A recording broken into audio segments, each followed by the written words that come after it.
So many marriages don't work because of money, lack of communication, and infidelity. Communication, communication, communication, communication. No woman, she shouldn't have to fake her orgasms, period. Especially to someone that she's married to, that she's got kids with. That's a fail. You're doing yourself a disservice and your husband a disservice because he has a false sense of reality and he don't even know it. So what would be the situation for the guy who's have the fantasies and the partner doesn't? Say it was switched. The guy has the fantasies and the woman or the partner is straight laced and is not interested. Then he's gonna step out. It's not right, but he's gonna do the same. People cheat for two reasons: because they're not happy at home or because they can. Right. So It really is that simple.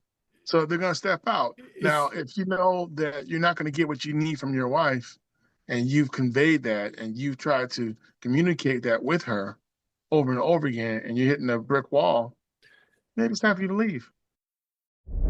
Hey. Hey, we need to have a conversation. You're very young. I don't want to hurt you. I think I have power over you. Because I could make one call and you lose everything. Does that turn you on when I say that?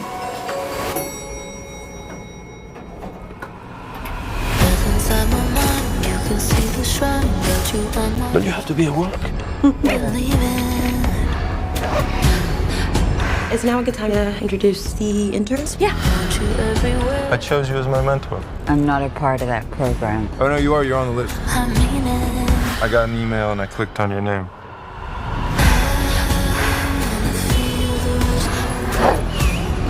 How'd you get that dog to calm down? Good girl. I gave it a cookie. You always have cookies on you. Why, do you want one? Being a CEO means being a nurturer and a collaborator. Guns. No. What? Is that what you want? We have these fantasies. What do you mean? It's about giving and taking power. What did you do? Go to a library? Look that up? This is what I'm talking No, about. I'm sorry. I'm so sorry. No.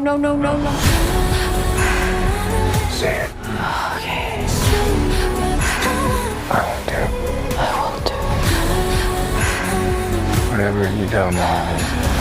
Say it again. I'll do whatever you tell me to do. Good girl. I've never experienced anything like this. You're my baby girl. It's Jay. I'm back in for another one. And tonight I have with me Captain Keith. What's upper? Not too much, man. So finally this week, we got a chance to catch the elusive Nicole Kidman movie, Babygirl. And it's funny, since discussing a movie about a cheater, I felt like I was cheating on Cinemark in Vallejo for Regal and Fairfield. I felt wrong the whole time. It felt wrong the whole time. The popcorn was different. I was cold. I missed my heated seats with the space and the reclining chairs and all that kind of. I am spoiled. And I had to step out on my theater, and I felt it the whole time. I knew I was wrong. I knew deep down that I was wrong. That's funny. Yeah, for the life of me, I don't understand why they don't change their seats. The only seats that are worse than those are probably the ones in Brendan. Right, that's Regal too. Is it Regal, Brendan Theaters? I believe so. All you have is Regal, Cinemark, and AMC. Those are the only ones we have in the Bay. Yeah. The franchises that I know of. Unless you go to like some of the Roadhouse ones, like in San Francisco, the ones that's like more like a home, you have a beer and all that kind of stuff, those throwback roadshow style theaters. But really, our main ones are those three. But I guess it's about to probably be streaming soon, considering that most of the shows are starting at 10 o'clock and almost damn near 11 p.m. So it's probably on the last legs of its run. I believe it came out, December 25th? Came on Christmas Day, I think. Even though it's far from a Christmas movie, but it did happen around Christmas time because I remember a tree being there. So I guess this was one of them, different takes on Christmas. The gift of somebody else. I guess so, huh? Go get your own gift situation. Yeah. Yeah. So let me get a synopsis to it. And the way the poster reads it does have on there Nicole Kidman, Babygirl. So I guess that might be part of the title. Because I remember we're trying to look up some information about the movie Babygirl, and it talked about a whole other movie. So maybe we needed to say Nicole Kidman's Babygirl. But this is a A24 vehicle, and A24, they're known for their low budget, kind of interesting takes on ideas, horror movies and things like that. So I was kind of surprised to see that. In a way, it's very A24. In another way, I've seen so many horror movies by them recently that it almost threw me off. This type of movie being an A24 movie. So the synopsis for Babygirl is: a high-powered CEO puts her career and family on the line when she begins a torrid affair with her much younger intern. It's directed by Helena Regine, and it's also written by her. It stars Nicole Kidman. It stars also Harris Dickerson and Antonio Banderas, which was pleasant to see him always, even in voice form or physical form. Always good to see him. All right. So what was your thoughts on this movie? I enjoyed it.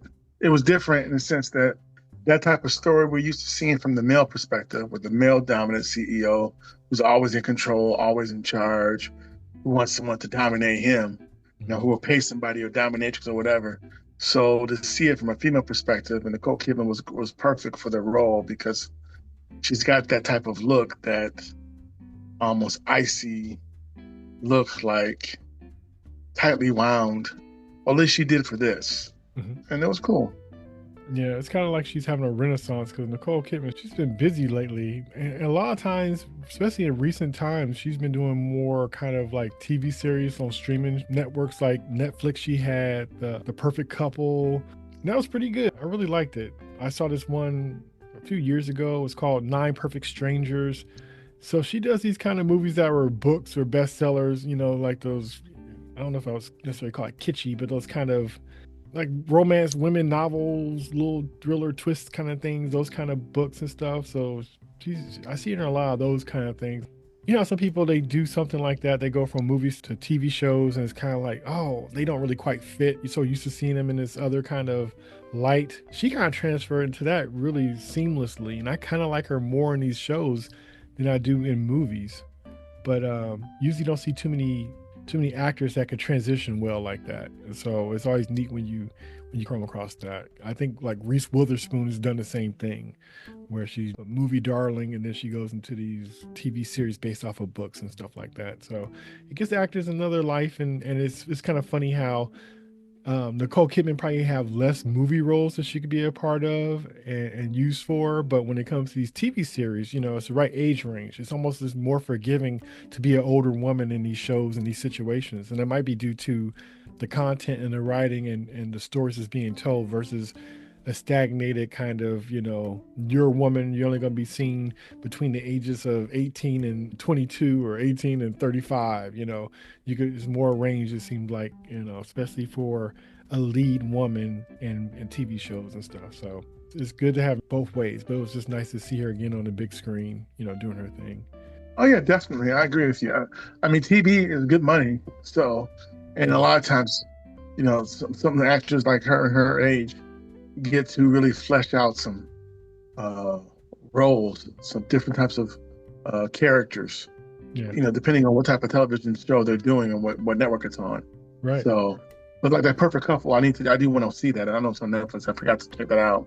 But no, she was a great actress though. She was. I really enjoyed her in this. Looking at her male counterpart, the intern, Harris Dickinson, looking at him, I could not see the appeal. Appeal as far as like appeal to who? As the young intern, the CEO would be attracted to. He seemed like a plain looking dude. I mean, and maybe that's. You mean like a plain looking dude to us as viewers or to Nicole Kidman's character? I mean, both. Oh. Both. But his personality and his charisma, his performance sold it. If that makes any sense. You know who he reminded me or had a vibe up to me was young Josh Hartnett. Interesting. He kind of reminded me of that kind of not necessarily obvious bad boy, but obviously somebody tall, lanky kind of dude, kind of scruff, you know, trying to dress up to pretend like they're, you know, more straight laced than they are, but you could tell that they're not that, you know. He kind of remind me of him in a way. Okay. But when I look at Josh Hartnett, though, he's more believable. Looking at him. Okay. Looking at this guy, I'm just like, But his performance was great. So, yeah. And how he was written, the charisma was there, and maybe there was a point to that too, that, you know, just having that confidence and that charisma was enough to pull her, you know, to make her submit. Yeah, I think if he's like a straight pretty boy, it'd have been very cliche. You know what I mean? Because like, what person wouldn't just fall for some guy that looks good? And that's kind of that could be too easy. Yeah, and I thought it was kind of interesting too how for this to be almost like I won't say it's a fantasy thing, but it's not an erotic thriller necessarily either. But it was funny to me the parts that were grounded. You know, because sometimes these could be like, oh, she's the perfect looking woman and he's the perfect looking man, and this just falls into place. It was a little rough on certain parts, and I thought that was kind of cool that it was kind of, you know, more earnest in a way, and I appreciated it. It wasn't, you know, if it like had a candy veneer, you would just straight up reject it. But the fact that it wasn't as clean and kind of rough and not taking the same. No, there's darkness to it. Yeah, there's definitely darkness to it. Like it didn't, you know, didn't fall in the same kind of like, you know, like you could tell from the trailer, you know, it's like, you know, this older woman who kind of wants to be dominated in a way, and even that wasn't played like it's normally played. You know, it had a different take on it, so it made something that would have been very cliche into like something totally different. Because like you, I was expecting something different too. I thought it was going to be, even though it was not necessarily show it in the trailer exactly, but I just thought that it was going to, you know, turn dark in a different way, like almost like a Fatal Attraction kind of situation. Like she done messed up, she's the boss, and she done messed with the wrong one. But even with that, it was kind of handled differently. So even though it was different when I thought, it was a pleasant surprise, and they still pulled it off. But it was neat to see a different side of this kind of story, and it made it that much more interesting. So some of the stuff I thought I was going to see and kind of looking forward to seeing, it kind of didn't happen, but it was all right because they had some other way to tell the story, and there was nothing wrong with that. It was kind of refreshing because of that. But like I said, I was thinking more Fatal Attraction, maybe Basic Instinct kind of thing, and it went left. It went different, but that's not a bad thing. Before we go into spoilers, would you recommend this movie? Oh yeah, definitely. It's very thought provoking, and it gives you it's a great way of looking at the female perspective, where you think everything is fine. I mean, it's a reminder that, you know, so often men may want you to think that everything is fine, and they give you this facade, and you realize that men aren't the only ones doing that. Women do it too. Yeah. So, you know, she had this facade of the picture perfect family, the good looking husband who's devoted and loving, and he was all those things. I mean, it opens up with them having sex, but, you know, Helena Rain or Rajan, apologies for mispronouncing your name. She set the tone with that opening scene. So, but yeah, I would recommend it. It's a good film. It's food for thought. It also made me think about the other side of things, what women go through when men do this to them. When a woman is devoted and loving, but there's something missing, but she doesn't know that. So how can she change it if she doesn't know? So, you know, it was good. Antonio Banderas was great. The acting was good. I enjoyed it. It was fun. It was. I did think though that, because it was kind of getting dark and the whole domineering thing and role playing thing, I was kind of surprised that even when we were seeing the intimacy between her and the intern, Samuel and Romy, Nicole Kidman's Romy, some of those scenes seem kind of constrained still. Because when you look at the trailer, it made me think this was going to be a lot darker than what it was, and the sexual aspect of it. And it kind of was, and it kind of wasn't. That makes any sense. It's a cool story. Nicole Kidman's character was very fascinating. I recommend it. Okay, I would recommend it as well. I think it's not typical and the story's interesting. The acting is cool. The story is interesting. So I would definitely check it out. You could tell from the trailer that it does kind of it's about a sexual relationship between older woman and younger guy, as you could tell from the trailer. So if you see that and you find that interesting, then it's not a typical situation with that type of movie. And I think that if you like those kind of movies, this would be kind of refreshing to see this take on that situation. All right, so with that we can get into spoilers. And so, do you want to elaborate? Yeah. So the movie opens up with Nicole Kidman's character Romy having sex with her husband Antonio Banderas, Jacob, and he's very into it, and she appears to be into it. But then after he climaxes, once they finish having sex, the next scene is her leaving that room, waiting for him to be asleep, I guess, and she goes into a different room, turns on some porn, and she masturbates so she can get her orgasm. Yeah, even though she faked she was having one. Exactly, she faked it with her husband. So basically, the director's setting the tone of the movie with that opening scene. Yeah. Like, this is her husband, she loves him, but he's not satisfied, and she's not communicating, and he's clueless. He thinks everything is fine. And it's almost unforgivable when that happens. It's all false pretense. You got someone thinking everything is great when it's not, and they have no idea, and you almost do more damage when you do that to somebody because you're not being truthful with yourself or with that person. And that's not fair. That's true. And that's with any kind of relationship, depending on how it is, and it changes and stuff like that, how you just be afraid of being judged. So with that, it was just like, technically you would think her husband was loving her and sleeping with her in the way that would be appropriate. You know what I mean? Like lovingly, eye contact, closeness, you know what I mean? Not just being selfish. I got mine, you find yours. None of that kind of stuff, like right.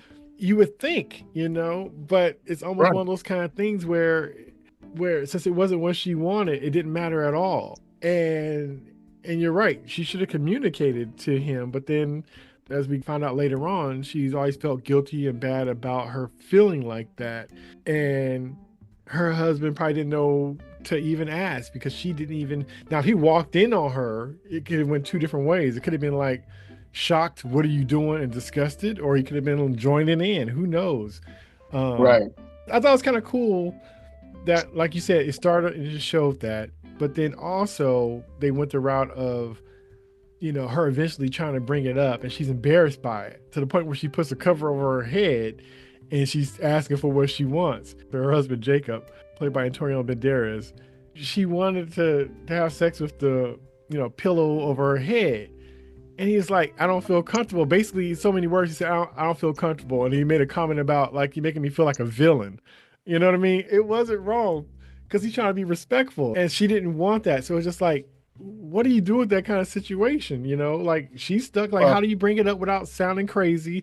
And him, what's your game face when somebody says something and makes you think like, because that would, if you didn't know that to be that person and they brought it up, it would make you wonder, where's it coming from? You wouldn't think it was always there, because you would think it was slipped out or said earlier. So the fact that it was all this time and now you're asking for something you never asked before, you're like, where'd you get that then? Where'd that come from? You wouldn't think, I've always had this, Everybody has fantasies. They just don't always talk about them. Right. But I guess what he didn't fail to realize is, and see, and that might be the problem of being a good, sensitive guy, is that, sometimes people think you might be too sensitive, and maybe you might be. There are women who want you to be loving and gentle. Sometimes, maybe all the time. Right. There are women who want you to be loving and gentle sometimes, and there are women who want you to be rough and dirty. Right. So it's hard to. What do you think of her and her trying to tell him? What do you think about her trying to ask for something different? What did you think of her approach? I think that was cool. I get it, but she was almost kind of kid-like, so it was kind of hard for him to take her seriously. Yeah. And then the whole villain thing, it's like, that was good writing, but what he didn't realize is that maybe she wants to get screwed by the villain right now. So that's what he didn't get. That's what he didn't catch on to, is that she didn't want the love. She's already had the love and the touching and all the making love. Right now, she just wants to get effed. I think she explained herself better then, because the way she put it, and like you said, under the cover and acting like a little kid, Yeah. you know, like, say why you want the pillow over your head. Say that, because he might just feel like, I don't want a disconnected body. That's why I don't, you know, sleep with dolls, or that's why I don't sleep with. Well, you know what I mean? Sometimes they can be able to pivot. I mean, I'm like, if you, sometimes they can be able to pivot. So yeah, no comment. So I get it. Yes, I understand partly. Like, she probably didn't say it right, or she should have kind of, just like she wanted him to understand her, she should have been a little bit more, gave him more time and kind of led him better into the situation, versus just kind of saying it like that. And he's like, what? Because really, if he didn't already was thinking about doing that and being like that with her in bed, that is a lot to grasp. Because he's like, what do you mean? Like, are you serious? It's foreign to him. Right. He didn't warm him up. That's a lot to say, you know. It's like you come home one day, and you go in your bedroom, and your wife's got this dominatrix outfit, and but she got cuffs, and she's like, and you just back out the room quickly and close the door behind you and run, unless you like it. Right. Well, exactly. You're like, what did I miss here? Right. It's a lot. I mean, there was no memo, there was no call or text. You just no note on the door. Right. Some people can, some people can do that. Some people can be like, okay, well, like I said, pivot or adapt. Right. But a lot of people can't. They, but like you said, you gotta, sometimes you have to know that. So what's interesting about Romy is that she's a great communicator at work, but not with her family, not with her husband, and not with her one daughter. So, and you see that, and that makes you think about the parallels with other CEOs and other people in similar situations, how you could be this way at work, but when you get home, I mean, you're supposed to be a different person at home anyway. And she was softer at home, but she just didn't. Okay, so you feel that way about all the communication? Because to me, it seemed like she was pretty good about everything except for what she wanted in bed. Because it seemed like they had a good family. Like, they walked together, they hiked, they had family dinners together. And what are you doing this, honey? And they were kind of balancing stuff out. And but you know what I mean? But her daughter was rude. But that's that's her kid being a kid. But that's not a communication problem. So you're right. Her communication with him was good, except for about sex. Yeah, that's what I'm saying. Because everything else, they even shared, like, because sometimes that line don't cross where, like, normally in a movie like this, if that woman's a CEO and head of something, the husband wouldn't be talking about, maybe you should say it like this. Because remember, she used his suggestion and she got a compliment on it. She said, my husband rewrote that. So he's involved because he's like, he's a playwright. Because he's very sensitive. He's like, so you don't feel bad about getting help from your director husband? She's like, oh no. You know what I mean? I thought that was beautiful. That they kind of had that relationship where you were like, I'm the breadwinner and you're just the broke artist kind of thing. She didn't pull no rank on him or nothing. So I was almost surprised how balanced their relationship was, with him being the artsy type and she being the head. Normally it's the other way around, where the guy is the head of something and the woman's the artsy person, and he don't respect her comments or anything, you know what I mean, or her ideas. So I thought it was a nice flip without her being a jerk about stuff or saying like your little play or something like that, because she would even support him as far as his plays and things like that. So, and you're right, it's just fascinating that she just didn't know how to talk to him about what she wanted. And that's what led to all of this. I mean, the love was definitely there. And then I look at him like, you're loving and you're attentive, but you're not paying attention either. You should be more observant. You're not a mind reader, but you should be more observant, especially after she said what she said about with the sheet over her head and the pillow. She's kind of giving you clues. I mean, you're confused, but you need to chew on that.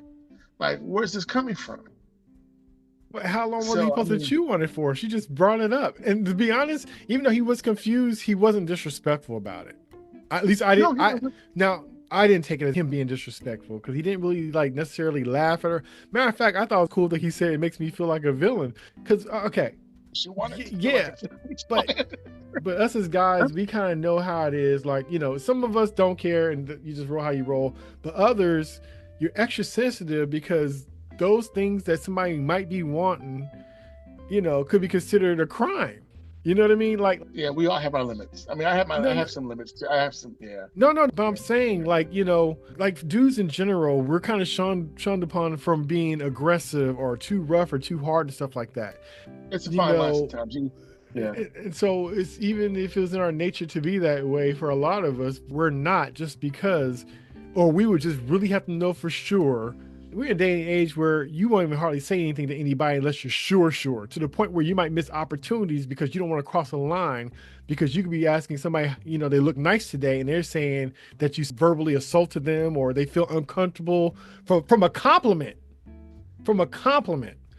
No, I agree. So rough anything in any situation, we are prone, most people are prone to walk that back and move with caution unless for certain or sure, because even you look nice today, or, you know, why aren't you smiling or why aren't you happy, could be turned into this whole movement.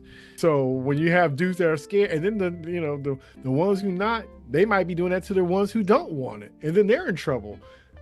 So I don't know. It's funny, like, it's hard to be risk-taking in this day and age because it could just mean so much in the wrong way.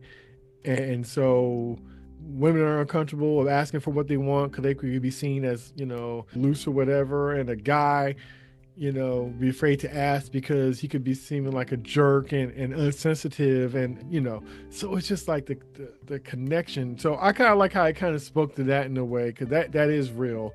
I never quite seen it like this in this situation, this type of movie, but it made me think of all that kind of stuff.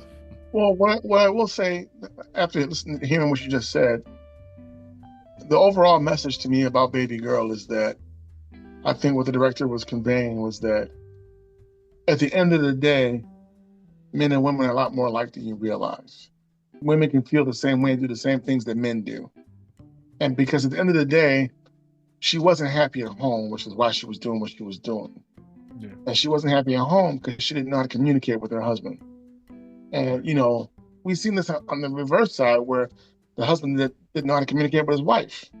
So it's, yeah, I mean, because even at the end, when the other executive tried to hit on her, and she's just like, I want somebody to boss me around or whatever, dominate me, I'll pay them for it. Yeah. I mean, but that was real, because that's what we know, that's what we expect for the male CEOs to say. And she just said that.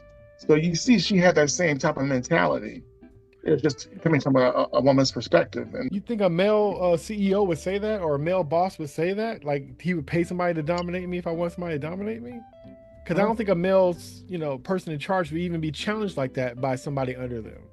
Well, and you're right. So in that especially regard, especially a woman challenge a guy like that, I don't think that would happen. Well, but my point was that, so yeah, you're right. But a male CEO will do that without saying it, but they'll go pay someone to dominate them. And those are the stories that we've seen. So I guess I meant it in that way. But no, you're correct.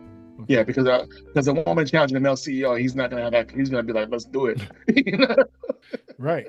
For the most part. You know, and what I thought was kind of interesting about this movie, which for me, what I got from it, what I thought was interesting, and that we saw throughout the movie, is like the whole time, it was like she was fighting her nature the whole time. Like, we even seen where she's getting some kind of therapy to get focused, and she was having these flashes of this sexual stuff. So she seemed like she was really trying to get help. Like, she really felt it was a problem, because she's doing this yoga and this you know, hypnosis stuff. She was, you know, and you see these weird little snippets of other things just kind of leaking into her mind. I know it's probably trying to help her focus on what she want to focus and block out stuff.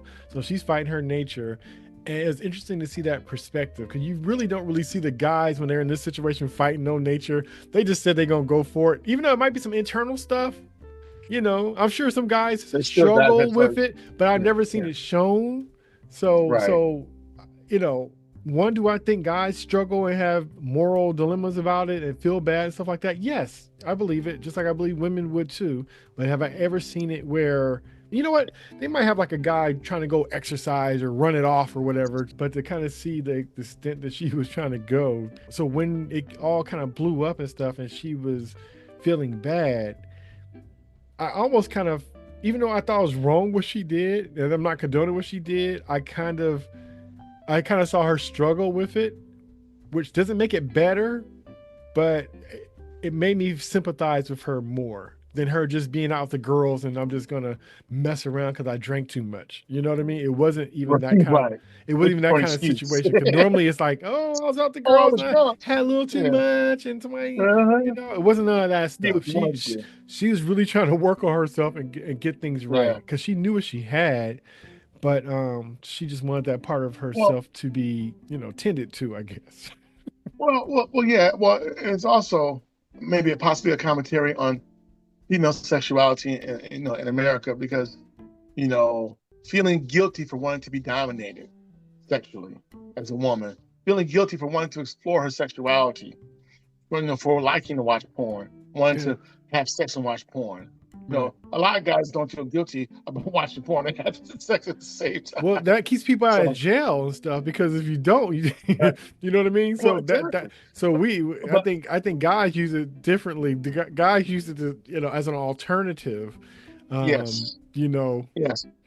But I feel like she felt guilty about her sexuality. She felt guilty about having these dark thoughts about being dominated. Look, your fantasies are fantasies. No, as long as no one's getting hurt, But now it was kind of messed up though that when she's with her little boy toy, Samuel, and he says, "What's the safe word?" and it's her husband's name. That was like disrespectful. well, the act was disrespectful in the first place doing it. So I guess that's the only thing that's gonna kind of snap her out of it. I thought it was almost more so she was doing it because she couldn't get it from him. But it was just funny how that's what it was. Yeah, so using that word, that kind of, But it's interesting with the whole thing with her just wanting to be dominated so she could be submissive. But it's funny because the way society is, that's frowned upon, even for women. Because they got to be the alpha female, and they got to be the, the head be in charge, and they got to be this and this and that. And so even when you would normally get softness in society and the world and your relationships and stuff, it's almost rooted out. So they're wanting something that society is saying is wrong now, Like before things kind of went down the road that they are now, I think that submissiveness would have fell into some of how things were already set up. Well, what's interesting is that I think we're used to the male CEO wanting that, but this film giving us the female perspective as a CEO who's on top of her game, who loves being the boss, but feels exhausted when she's done and wants to be dominated by someone that she cares about, But I'm saying the way society is, women don't get that. It's almost kind of like being built or made for something, and you can't exercise that muscle because of restraint of like a creative person being locked into a 9-to-5 box job. Now their nature is to be free of thinking versus being trapped, and so with that, you got to get that out somewhere. But if the world was lined up, or you were lined up with the thing you should be doing, it would be built into your life. And so the way society is, the women are not getting a chance to be, submissive or being, because, the guys are afraid to do it. You know what I mean? They have to survive like everybody else. So they got maybe on their own and need to be extra tough because no man in the house, all this kind of stuff. It's like no place for them to be soft. And so they might be wanting it and can't get it in their normal life. So that it makes it this thing that would normally be in their life the way things were set up. And I'm not saying it's set up unfair, but guys have a certain kind of thing that we are kind of built for, made for, like lifting and strategic, and a woman might have a soft heart and an insight to things that guys don't have. Everybody got their talents and their things that come easy. Not that everybody can't do everything, because I'm a person who likes to shop and cook and stuff, but then I also like to build and fix stuff too. But I'm just saying, certain things come easier or come more of at your nature. And if those things aren't tended to with the way your life is set up, then yes, you're probably going to be yearning for them and trying to find them somewhere else where you can. Well, yeah. Definitely. Without sounding messy, that's what I'm trying to say. But but yeah. The only place where they got me with this film was at some point with Sophie Wilde's character, her assistant Esme, who wanted to, get promoted. Towards the end of the film, I felt like the whole film was a setup where she confronts Romy about the affair. And she's like, you're going to do all this or you never see Samuel again. I know about you guys. I'm like, was this a setup? And then at the end of the film, where we see that Romy is, hooking up with her husband again, they reunited, and we see him giving her an orgasm, and then we flash to Samuel in the hotel room with that same dog playing with them. I'm like, was this whole thing a setup? Did Sophie Wilde's character, that Esme, set her up to meet Samuel? What do you mean? Was he her boyfriend? I don't get what you mean. Okay. So she confronted her, told her that she was going to no longer see him, and that she was going to be the boss that she could look up to, because she is a woman boss, and she's going to hire and empower other women, and gave her that speech. And she's just kind of like, okay, I'm gonna listen. And she says, if you don't, he goes, you'll never see Samuel again. She threatened. She's like, you'll never see him again. Like she had the power to make that happen. Yeah, but she was saying that so she could be, because she's saying like the only reason why she's doing that is so she could be on point and do what she's supposed to be doing. So she could be, because she said that first, and she told her why, and she was saying because you need to be a leader. You're powerful in position, and so she said that as in you're messing up the thing. I don't think she was even tripping about that. I think she was tripping like you could lose everything. It's almost like you trying to save your hero and you found out they were drinking or something or messing around. You'd be like, hey, don't do that. Don't ruin it. I got part of that, but I also got that I felt like it was a setup, because at the end of the film, we see Samuel in the hotel room playing with that dog, the same dog from the sidewalk that she saw him on. When that dog was doing all that barking, and he came, he stopped the dog and gave it the cookie or whatever. Yeah. I think that was the same dog. I'm like, okay, if that's the same dog, that was your dog, and this was a setup. So, You talking about the very end? Yes. I took that as her just thinking about when she was in the hotel with him and she was the dog, because he's doing the same head motions and all that kind of stuff. She did the same stuff. Ate out his hand, laid his head on her lap, and he rubbed her head and stuff like that. She was the dog. I thought she was just kind of like thinking of peaceful time and how it made her feel. She was still fantasizing, but she was the dog. See, I felt like that was him playing with the dog and just leaving. How would he be in the same room when he was already in a different country and stuff? Remember, he started working in Japan. Yeah, that was the rumor that he was in Kawasaki. I thought it was just when I saw that, I felt like that's his dog. I didn't think about what you just said. Yeah, because look how the dog is crawling on the floor. So remember, she was envious of the dog when they bumped into each other the first time. That wasn't even the guy's dog. It was a dog that's kind of cutting up, and he calmed the dog down. That's why she was like, "How'd you do that?" And she wanted to be that dog. When I saw him playing with the dog, and then walking out with the dog, I'm like, okay, this is your dog. What are you doing? I didn't get that she was the dog. I didn't see it from that perspective. That's different, but that's the perspective I got, because Esme's character was way too controlling. She was way too calm and reserved. And the way she said, you'll never see him again, like she had the power to make sure that you didn't have that happen. Yeah, she did have the power. Right. But how did you know about them? Did you know because you caught them, or did he already tell you? She probably already knew because she was dating him. And everybody knew anyway. That's how the big boss, brought it up. Oh, where's that guy that was here? Everybody must have known. Yeah, that stuff in the workplace. But we didn't really get that impression that everybody knew until maybe towards the end when that guy was hitting on her. Because we didn't see other people checking them out like that. No, but you're saying how did she know? And I'm saying she knew and probably everybody else knew. And I got confirmation of that at the end when the guy brought it up. Yeah, which is that's a big gap from a intern to a person who's underneath somebody to the big boss. Yeah, that means everybody knows. Yeah. At that point. Yeah. That's like the whole office. If the janitor know and the big boss, then it's a rumor or something's going on. So I would love to talk to the director and ask her if it's like what you said, where she saw herself as the dog and she was thinking about that while her husband was giving her orgasm, which is messed up if that's the case. Cause didn't you see her smiling and stuff? She smiled about it. That's what she was thinking about. Just like you remember when she was having a little flashback and she was like, laying and the dog was standing on top of her, when she was going for her little consultation with her eyes and stuff, and there's flashing these different things where her eyes had to look left or right. And it had a part where she was the dog and she was like laying down and the dog was on top of her on one of the scenes. That's the pictures that was flashing in her thoughts. I have to see that. I can't remember. There's so many flashing scenes. I have to see that again. But yeah, because Yeah. I felt like, okay, was this his dog, and this whole thing was just a setup just to get Yeah. her. No, she did the But same it was thing when she's interesting. all on all fours and all that stuff. That dog did was the same stuff that, she did with him in the hotel. A couple things I thought was interesting too about this was it wasn't as raunchy as I thought it was going to be. But then Yeah, I with was it kind being of disappointed. knowing that it was a woman director, I knew it wasn't going to be raunchy. Gotcha. It'd be more Understood. romantic, which it was, even though it was a weird thing. Cause like even with the guy, But right? it wasn't romantic. I didn't think it was romantic. I thought it was just kind of dark and creepy.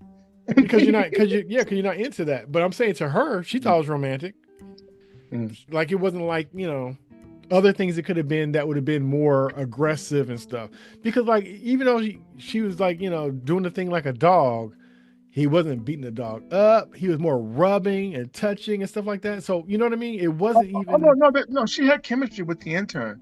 She right. had chemistry with Samuel. I mean, No, but that they were very convincing. but no, but I'm So saying what she was asking for wasn't like to me it wasn't like normal movies would do it. And like I said, I thought it was way softer, even considering what it was. Because normally, if you think about a guy treating a chick like a dog, it would be a little bit different than that interpretation. you would think he'd be like the secretary. Did you see the Yeah, secretary with James Spader exactly, and Maggie exactly. Gyllenhaal? Now that's And coming that from was dope. yeah, but that's Yeah. coming from a different place, and this wasn't that. This Yes. was this. Like I'm No, saying, this it is more wasn't. romantic versus Yeah. that other thing where it's coming Well, from. see, I didn't see it as romantic with her and the intern. I felt like her husband was romantic and was trying that, and she wasn't interested in that. I Yeah, felt like he was. I felt like he had the romance. I felt like they were trying to make them look romantic, especially when we hear father figure and all that stuff. And he's yeah. dancing around with his shirt off. I think she took it as that, but like I said, the way it was played, it was more like it was romantic, even though it was crazy. Okay. Am I saying is it romantic to lick a plate of milk? No, not at all. But in their situation, the way Role she was play. Yeah. reacting to it, you would have thought Yeah. the way she acted with him, acting like a dog, you would have thought that's how she would have responded to her husband treating her and kissing her and looking in her eyes and her face. You know what I mean? So it was funny how her reaction with getting treated like that was the reaction she seemed like she would have had with her husband with his tender touch and trying to be And watch present them more in the honest. moment. So that's what I mean as far as that. So yeah. And the irony is, had she expressed that to her husband, then there wouldn't have been the film. So I get it. But I don't think. But you know what? I don't think that. I don't think that her husband, even with what she was asking for, because it even looked even different than what the porn that she was looking at. Even that dog thing was different. That was just, and I don't think she would have even thought to ask for it. I think the only reason why that kid knew to do that is because he knew that she reacted and she was intrigued by it. Like, what'd you do to that dog? Like, how'd you calm down that wild animal?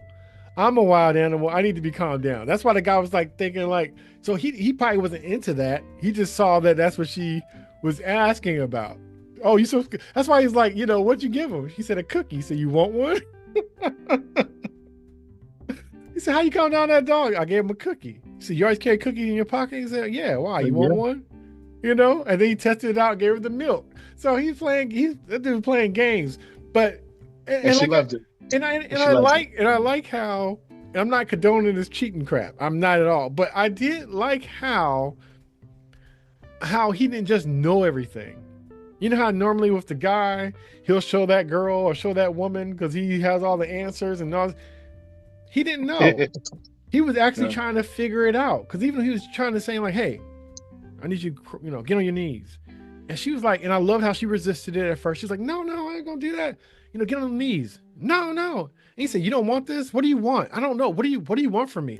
I love that. It was a discovery thing that they had between each other. And we're like, oh, okay. So he's not like this perfect, like, I'm gonna do you like I do my dog. I'm gonna train you. It wasn't none of that. He was like, okay, what do you want so I can give it to you? And so he kind of walked her through it and himself to figure it out. Because even when she got mad and she found out that she was dating the other chick, she was like, do you do what you do with me with her? She's like, you're mine. He's like, no, she's different. So I'm different with her. She's not into that kind of thing. You know what I mean? Like, I don't think anybody else would want to be a dog. That was just the thing that he was trying to come up with you to have that connection to fulfill you. Because even though, and it was almost kind of like, I like how he was into it, but kind of wasn't. But then later he was kind of catching feelings because I guess, you know, if you with somebody long enough, of course you're gonna start kind of catching some feelings. But I like how he was just he wasn't cold, but he was very clinical in a way about this is just what they're doing. And then I think even her reaction and her catching feelings or think it's going too far, or her reaction or feeling guilty is what kind of threw him off. Because as long as it was kind of like, this is just what it is, he was fine. When she started kind of like overreacting to things, and I think that kind of stirred the pot too. Because I think he, you know, but that's also her being older and how she feel things should be and go, and him being younger and probably more casual with that kind of stuff. You know, he seemed like he was just like one of those kind of like happy-go-lucky dudes, you know, work during the day, party hard at night, you know, mess around, whatever, just single and doing whatever he wants. And so it was interesting how she got so possessive and stuff. And when she tried to check him on it, she was like, "Ain't that your husband in there? You worry about my girlfriend, but you got a whole husband in there." You know what I mean? So it was just like, you know, she kind of got caught up doing the thing that she was kind of afraid that he was going to do. She was almost, it was interesting how it was flipped and how she was all worried about, I don't want to hurt you, you know, because you're young and stuff like this. And he's like, hey, I could destroy you. You know, you're the boss. I'm the intern. Really? And that turned her on. Yeah, you could be in trouble. But that wasn't his intention. He didn't threaten anything like that. She was mad and upset and scared because he was like, hey, I think this is not working out. This is too much. I'm just gonna, you know, get another mentor. I'll just let them know. And for him to even say that, she took it as a threat, and she was afraid because she started thinking like, well, if I'm not your mentor anymore, they're gonna wonder if something's wrong, and if you leave, then they'll think I did something wrong. So, you know, and even that might be part of the reason why people kind of figured out that they were messing around and stuff, because he did get transferred to somewhere else or went somewhere else. So that could have been possibly also what leaned into maybe the rumor of them having a thing. But I think the girlfriend knew because, you know, she probably, you know, he probably told her, or she just, you know, people know when stuff looks weird when you walk into a room and it's too much, you know. But yeah, it was a trip. Like I said, the subject matter was kind of crazy, but I kind of like how it moved with things and how it wasn't typical and in a different perspective and stuff. And it was a lot wrong as far as like the actions and stuff. And it was interesting too about how the daughter, who was, you know, her daughter's gay, and I guess she's a serial cheater, and she kind of recognized it in her mom when her mom started acting a little bit different. And, you know, are you okay? You know, and it's funny because the mom is coming in late, sneaking in high and drunk and smelling like whatever. And, you know, the kid catching her and being like, you know, she trying to play it off like she's not messed up. And the kid like, are you all right? Like, I like how that was kind of flipped, because that's normally the other way around, where the parent is staying in the kitchen waiting for you to come by at 2:00 in the morning to ask you and check in. But she did that with her. And it wasn't like to be like, hey, I got you, mom, and this, that. It's like, I'm really concerned. Like, I'm afraid for you. I'm afraid for our family. So what do you think about when Nicole Kidman's Romy tried to confess to her husband, Jacob? Her partial confession. That was hilarious. That was such a male moment. It was a dude. It was such a dude. It really was. It was written perfectly. Like I said, how many times you cheat? Once. We saw montages. We saw 10-minute montages of all the encounters and all that kind of stuff. And do you know the guy? I don't know who he is. He's a stranger. I'm like, I was just like, ooh, you asked. It was like you said, it's just like a dude. Like you couldn't get a straight answer out of that thing. Why you gonna, if you're gonna lie that much, why even bring it up? Because everything that she said was a partial truth, and that poor dude was just like. So it was funny because maybe he didn't believe her. I don't know, but you would have thought, even though it was bad, if the answer she said was really true, he seemed like he would be pissed, but not that pissed. But I think that he knew that she was full of crap, because, or maybe he just didn't know. But I thought it was kind of neat, his reaction, where he was like, you know, get the F out my house, get out now. Like I said, I mean, the director. Helena, she just gave a great reversal of perspective with this film, reversal of the sexes in that regard, because, basically Jacob was the wife and Romy was the husband. It was because usually that's what she would say, get out of my house. Mm-hmm.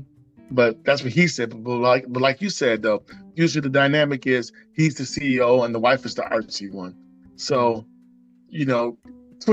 turning this around was great. And then as a guy, me watching this, I'm just thinking, wow. Yeah. And this is what women go through when men say this to them, when husbands are cheating on their wives, and we know, cheating goes on both sides. But it was like I said, it was.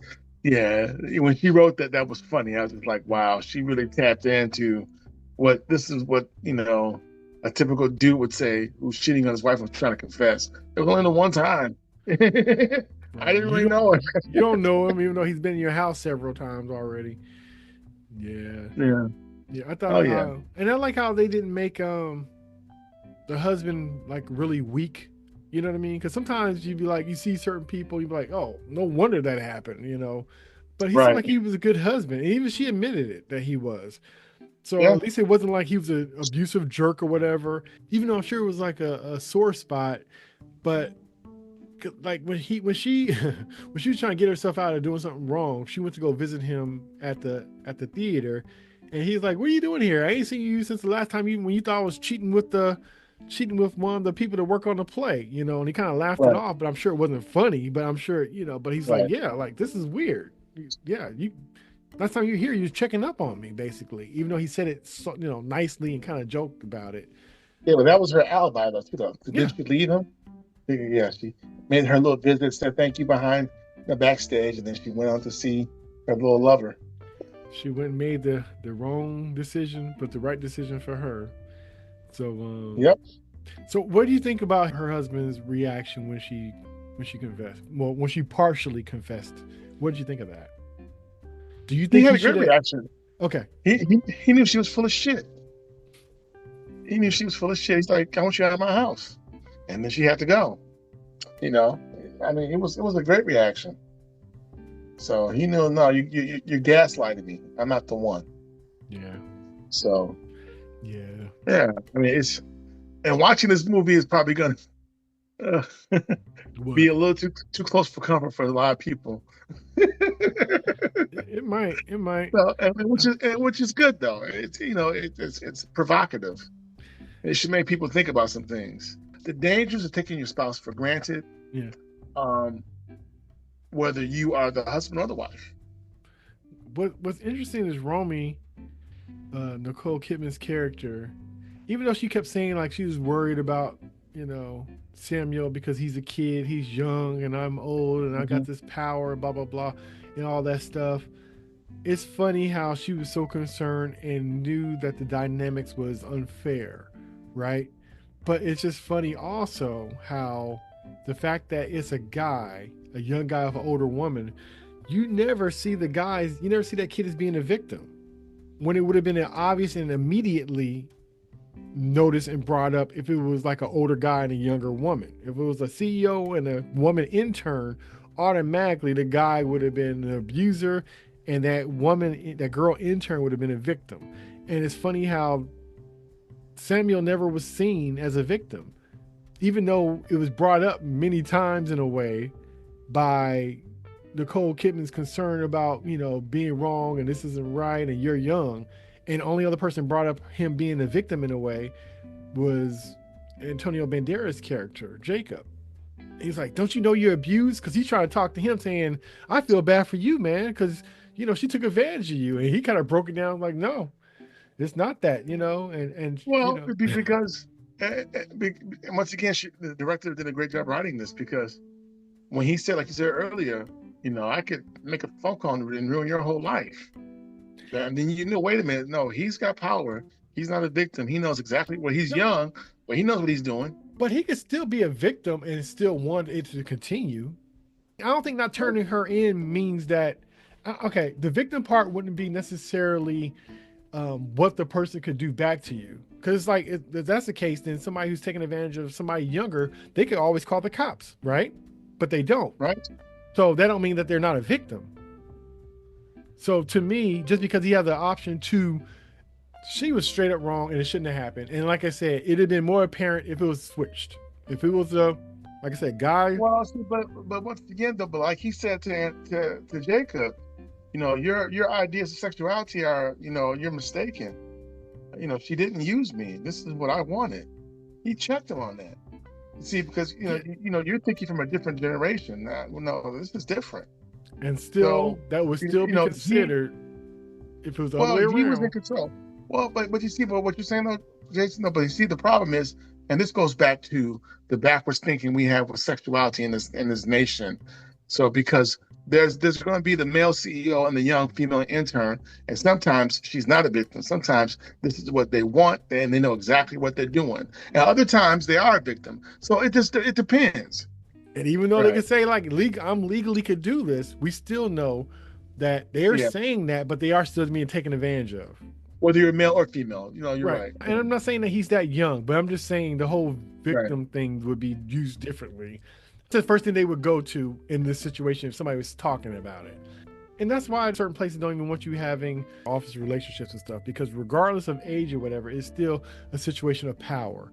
And really, it still was wrong of her, because say all the stuff didn't happen the way it necessarily happened, and maybe she did want him and he didn't want it no more, and she's like, well, we'll have to let you go, or give him a job that he don't like, or give him a messed up supervisor. Anything, it's still on her to do the right thing, because it could go wrong. And say that she was making the moves that she would normally make. He's a lousy worker, so he gets demoted or he gets fired, and just because they had a relationship, he's saying it's retaliation, even though he may not be any good and he deserved to be fired. So she would lose her power and leverage by making the wrong moves as far as personally having a relationship with somebody that's underneath her. You're right. Regardless of age. So in a situation where normally the age would be the problem, with this is like the power dynamic is the problem. You're right. But it's a good movie. Yeah, it's different. It's fun. And I guess at the end of the day, like I said, men and women are a lot more alike than people realize when it comes to power and sex. You're just not always seeing it from a female perspective. So I'm glad that we got to. And it's also about communication. So many marriages don't work because of money, lack of communication, and infidelity. Yeah, I mean, it's a great story about humanity, really, this movie. And how this could be anybody, Yeah. So, and so often it kind of is, so. I will say I was surprised how things kind of ended up working out with her and her husband. And they seem kind of happy, which I thought was kind of interesting, because usually you see movies like this, and like I said, with the guy would be the person in power, they lose everything. If not their life, they're guilty of, the woman dying or some kind of crap, something, or lose everything. And it's interesting how she didn't seem like she lost anything. She got the experience. She didn't lose anything. She didn't lose her job. She didn't lose her reputation. She didn't lose her family. She didn't lose her husband.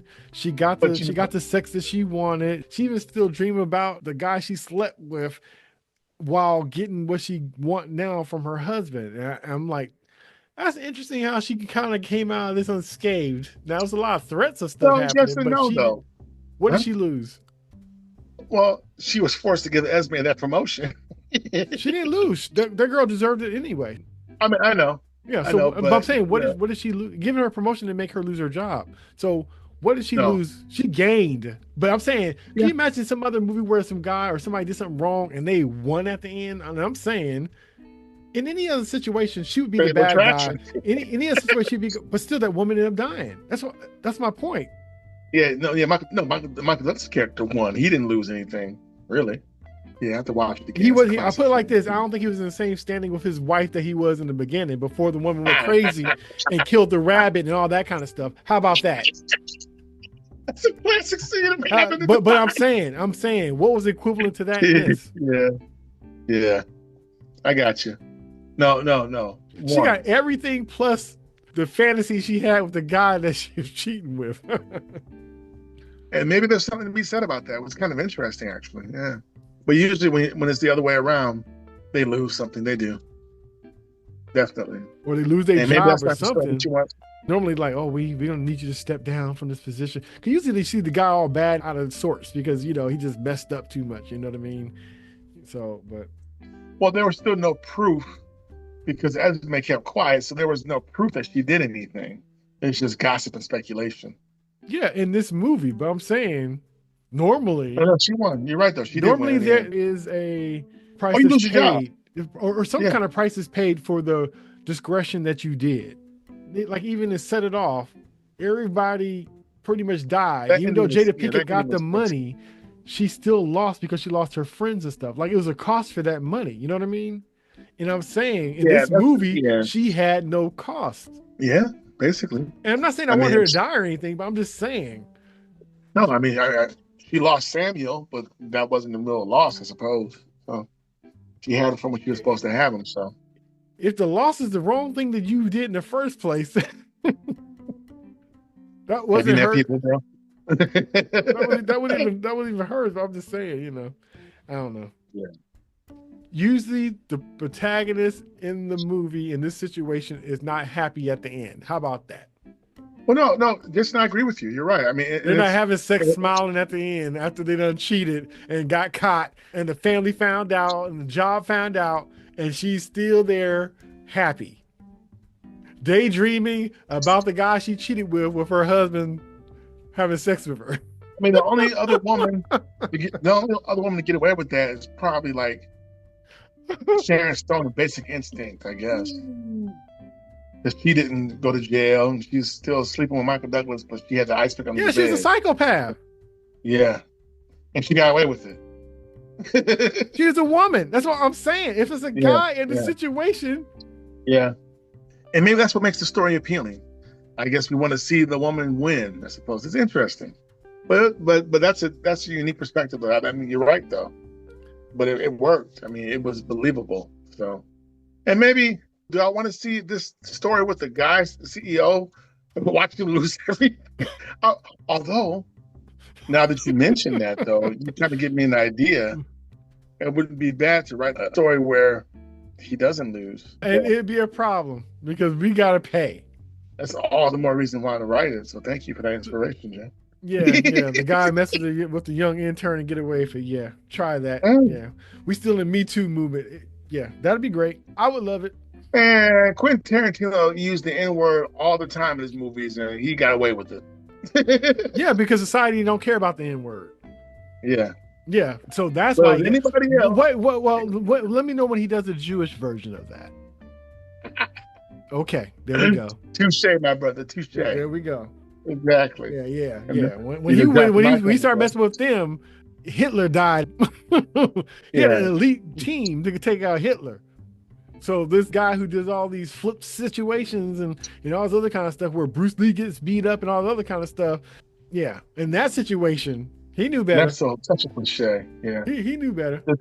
You just dropped the mic on me, bro. But yeah, I definitely recommend this film. It's cool. So, Babygirl, right on. I would own this. I'd buy it. Yeah. I think it was a very fresh take on an old situation. Oh, definitely. Something about Nicole Kidman. She was perfect for this role because she has that icy, steely, Stepford wife, mom next door look. Which she played in. Do you think Nicole Kidman, do you think she's attractive? Do you think she's a good looking woman? Yes. With her makeup on, yes. Depending on what I watch her in, yes. I was attracted to her in this. I was attracted to her in this. Her performance was great. Yeah, very appealing.